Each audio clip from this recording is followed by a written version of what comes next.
नमस्कार दोस्तों, मैं doctor Deepak Garg, consultant neurosurgeon at Rongta hospital Jaipur. आज हम स्पाइन टीबी यानी ट्यूबरकुलोसिस ऑफ द स्पाइन के बारे में बात करेंगे कि रीढ़ की हड्डी में टीबी का इन्फेक्शन क्या होता है, क्यों होता है और इसके क्या क्या सिम्टम्स हो सकते हैं, क्या क्या लक्षण हो सकते हैं और इनका इलाज कैसे किया जाता है। इसके बारे में आज हम विस्तृत से चर्चा करेंगे। स्पाइन टीबी और इसको पॉट्स स्पाइन भी बोलते हैं, जो कि टीबी के बैक्टीरिया अगर स्पाइन के अंदर जो अपनी रीढ़ की हड्डी में इन्फेक्शन होता है टीबी का, तो उसको पॉट्स स्पाइन या स्पाइन की टीबी बोला जाता है। ये क्यों होता है? जनरली जो फेफड़ों की टीबी होती है वो कॉमन होती है और टीबी के सभी मरीजों में 1% लोगों को स्पाइन की टीबी हो सकती है। और अगर एक्स्ट्रा पल्मोनरी यानी फेफड़ों के अलावा जो टीबी का इन्फेक्शन की रेट है उन पेशेंट्स में 10% लोगों को स्पाइन की टीबी हो सकती है। जनरली क्या होता है कि लोगों को फेफड़ों की टीबी होती है। फेफड़ों की टीबी का बैक्टीरिया फेफड़ों से होके खून के द्वारा ये जो स्पाइन की खून की नसों के थ्रू स्पाइन में इन्फेक्शन कर सकता है, जो कि ज़्यादातर डोर्सल वर्टिब्रा यानी थोरैक्स की वर्टिब्रा के अंदर हो सकता है।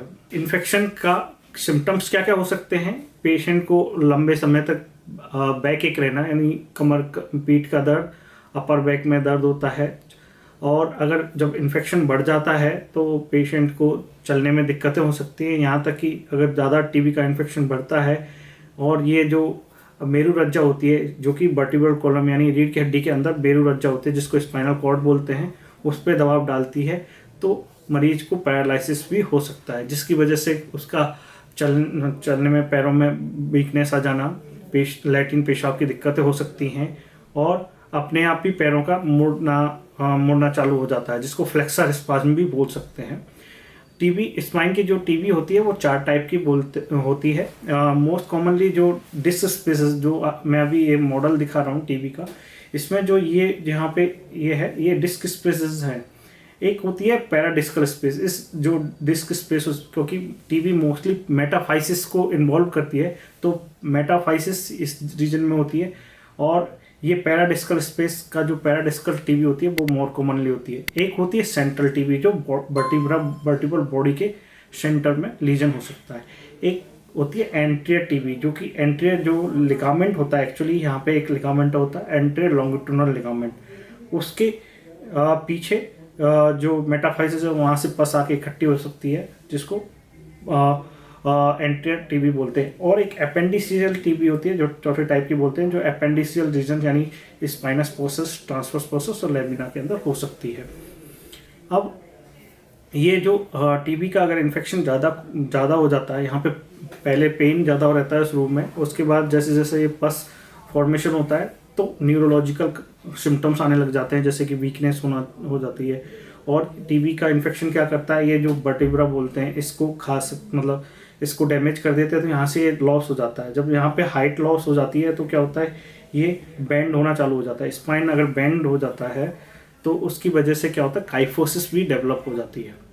और एक की यहाँ पे पस इकट्ठी होती है, उसको यहाँ पे सुआस एब्सेस की तरह भी यहाँ प्रेजेंटेशन टीबी के मरीजों का हो सकता है। अब आप अगर ये 6 सप्ताह से ज़्यादा अगर आपको बैक एक है, दवाइयों से ट्रीट नहीं हो रहा है, तो आप एमआरआई सेंटर या सिटी स्कैन यहाँ पे अवेलेबल हो, जैसे कि जहाँ पे न्यूरोसर्जन या न्यूरोलॉजिस्ट हो, वहाँ पे आप आपको दिखाएं, जिससे कि ये हो सके कि आपको अगर बाई चांस टीबी की है स्पाइन की, तो उसका डायग्नोसिस प्रॉपर और सही टाइम पे मिल सके। अब इसमें क्या किया जाता है, इसमें एमआरआई और सिटी से ये पता लगाया जाता है कि टीबी की स्पाइन कहाँ कहाँ इन्वॉल्व है। कभी कभी क्या होता है कि टीबी में मल्टीपल लेवल इन्वॉल्व होते हैं। बहुत बार क्या होता है कि ऑलरेडी वर्टिब्रा डैमेज हो चुकी होती हैं, उसकी वजह से ऑलरेडी काइफोसिस हो जाता है, किसी खूबड़ बन जाता है। और ये ऐसी कोई एज फ्री नहीं है कि जिस एज में ये टीबी नहीं हो सकती है। ये यंग एज से भी लेके ओल्ड एज तक कॉमनली टीबी स्पाइन हो सकती है। तो आपको अगर ऐसा लॉन्ग टर्म पेन है, बैक पेन है, डिफ़िकल्टी चलने में है, तो आप न्यूरोलॉजिस्ट या न्यूरोसर्जन को दिखाएं। और जो MRI से ये पता लगाया जाता है कि कितना कंप्रेशन है। अगर कंप्रेशन ज़्यादा नहीं होता है तो दवाइयों से इलाज किया जाता है। और दवाइयाँ क्या, RNTCP जो कि अपना जो TB का ट्रीटमेंट के लिए एक RNTCP ग्रुप को बनाया गया है, जो कि उसकी गाइडलाइंस हैं, उसके थ्रू एक्स्ट्रा पल्मोनरी और पल्मोनरी TB में दो में डिवाइड किया गया है। एक्स्ट्रा पल्मोनरी TB में 6 महीने का ट्रीटमेंट दिया जाता है, जिसमें इथेम्ब्यूटोल, राइफेम्सिन और पायराजिमाइड और आइसोनियाजिड, ये 4 ड्रग्स को दिया जाता है। और जो कि फिर इसके बाद अपन ट्रीटमेंट के बाद अगर फिर फॉलोअप में रख रहते हैं पेशेंट को कि कितना इम्प्रूवमेंट हो रहा है, कितना वो हो रहा है। अगर फिर भी अगर 6 महीने के कंप्लीट होने पर भी इम्प्रूवमेंट, अभी भी TB का एक्टिव लीजन बचे होते हैं MRI पे, तो इस दवाई को और फर्दर बढ़ाया जाता है, जो कि 9 से 12 महीने तक भी TB की दवाइयाँ चलती हैं इनको। अब ये TB की दवाइयाँ, एक तो हो गया दवाइयों से ट्रीटमेंट। अगर मान लो आपको ऑलरेडी काइफोसिस बन गई है, या जो ग्रेनुलेशन टिश्यू है जो कि मेरुरज्जा के चारों तरफ डेवलप हो गया है, वो मेरुरज्जा को दबाव डाल रहा है, या न्यूरोलॉजिकल कंप्रेशन प्रेजेंट है और न्यूरोलॉजिकल डिफिशिट प्रेजेंट है, तो उस टाइम ऑपरेशन की रिक्वायरमेंट बन जाती है। उस टाइम ऑपरेशन में क्या करते हैं कि जो दबाव है, जो TB की पस को ड्रेन किया जा सकता है। अगर श्वास एब्सेस है तो पस को ड्रेन किया जाता है, और उस दबाव को वहाँ से पस को ड्रेन करने से दबाव भी हट जाता है।